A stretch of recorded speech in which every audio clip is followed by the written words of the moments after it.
Madiun, suatu wilayah yang menyimpan begitu banyak potensi daerah yang terus berkembang melalui perekonomian dan kekayaan budayanya. Terletak di bagian barat Jawa Timur Indonesia, Madiun adalah tanah di mana banyak perguruan pencaksilat dilahirkan.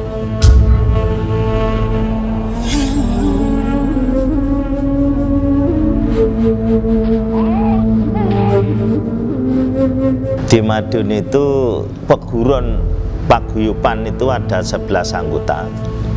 8 lahir di Madiun, 3 lahir dari luar Madiun. Begitu banyak nilai-nilai luhur yang terkandung di dalam ajaran pencaksilat. Madiun kini juga disebut sebagai Madiun, Kampung Pesilat.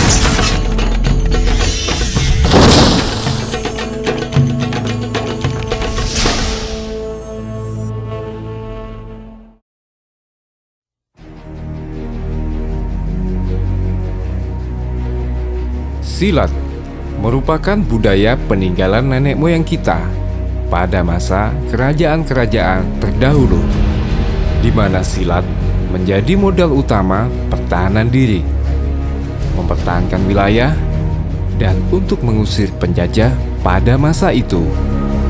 Awalnya bela diri itu adalah cara untuk membela diri satu kelompok untuk mempertahankan daripada tantangan alam pada saat itu.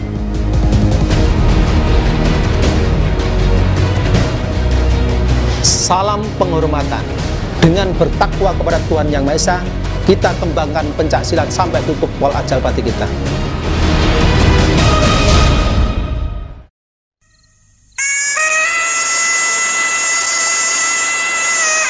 Pencaksilat adalah modal bagi perjalanan berdirinya bangsa ini, mengandung begitu banyak nilai-nilai luhur yang ditanamkan bagi setiap orang yang mempelajarinya. Selain itu, pencaksilat adalah wujud bakti terhadap Tuhan Yang Maha Esa dan kecintaan terhadap sesama.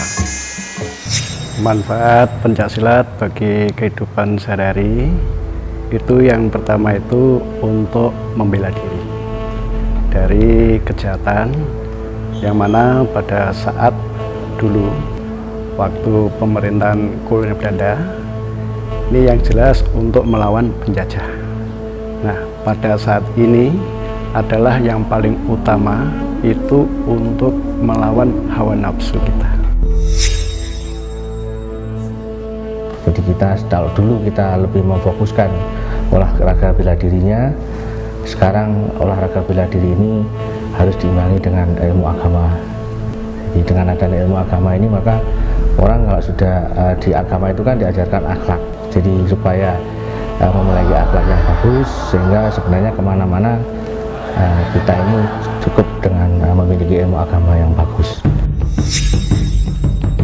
Perguruan pencaksilat tidak hanya mengajarkan teknik bela diri, tetapi juga mengajarkan teknik-teknik lain seperti teknik tenaga dalam, olah kebatinan, maupun pernafasan. Ada 2 pelajaran ilmu tenaga dalam.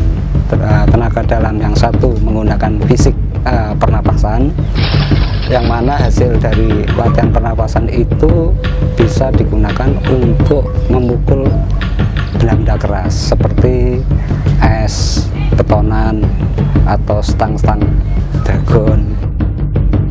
Untuk tenaga dalam yang kedua, berserah diri pada Tuhan, karena ilmu tenaga dalam atau ilmu kontak itu adalah ilmu untuk keselamatan. Tenaga dalam atau ilmu pernapasan ini bisa berfungsi sebagai pertama untuk meningkatkan daya tahan tubuh. Daya tahan tubuh terhadap serangan lawan maupun daya tahan tubuh terhadap serangan berbagai macam penyakit. Pencaksilat telah berkembang pesat selama abad ke-20 dan telah menjadi olahraga kompetisi di bawah penguasaan dan peraturan Persilat atau Persekutuan Pencaksilat Antar Bangsa, The International Pencaksilat Federation. Bahwa pencaksilat ini asli dari Indonesia, tidak mengimpor dari luar negeri. Di dalam organisasi ada namanya IFSI. Nah, yang mana IFSI ini akhirnya sudah diakui dunia bahwa pencaksilat bisa dipertandingkan di tingkat Asian Games. Pencaksilat yang merupakan modal berdirinya bangsa Indonesia dan yang mempunyai begitu banyak manfaat di dalamnya sangat perlu untuk tetap dilestarikan. Harapan kita terhadap pencaksilat ini, karena pencaksilat merupakan salah satu warisan budaya yang luhur bangsa Indonesia, maka kita wajib untuk melestarikan, mengembangkan, dan kemudian mengamalkan dalam kehidupan sehari-hari. Dan sehingga nanti pencaksilat ini tetap menjadi ciri khas bangsa Indonesia dan tidak diakui oleh bangsa lain. Dan dengan pencaksilat maka kita akan ikut andil dalam amar ma'ruf nahi munkar, kemudian ikut mempertinggi ketahanan nasional. Proses kehidupan manusia itu harus berani bertarung. Bertarung bukan bertanding untuk melawan manusia, enggak. Bertanding untuk melawan hati yang enggak benar. Dengan terbentuknya Madiun merupakan kampung pesilat, kita punya harapan semua anggota bela diri dengan berbagai macam baju dan aliran yang ada di Madiun khususnya akan bisa menjadi suri tauladan anggota-anggota kita yang tersebar di seluruh penjuru tanah air, bahkan di mancanegara, bahwa kita adalah satu, yaitu masyarakat Indonesia yang rukun. Biarpun baju berbeda, aliran kita berbeda, tapi kita tetap satu bangsa Indonesia yang setia kepada NKRI. Harapan ke depan gitu nanti mencetak pendekar-pendekar yang baik, pendekar-pendekar yang bisa diandalkan, ini akan muncul di Indonesia ini. Kalau semuanya pendekar-pendekar yang arti sebenarnya, pendekar arti sebenarnya bukan hanya pendekar tarung, hanya pencaksilat aja, itu bukan pendekar namanya. Kalau pendekar yang artinya tingkah laku yang baik, melindungi yang lemah, dan lain sebagainya, itu pendekar. Harapan saya di Indonesia banyak pendekar yang demikian.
Madiun sebagai kota pelestari budaya diharapkan mampu menjadikan pencak silat sebagai ikon yang menjunjung tinggi nilai-nilai sejarah dan yang mempunyai nilai khasanah budaya yang sangat luhur, sehingga mampu mewujudkan Madiun sebagai kampung pesilat.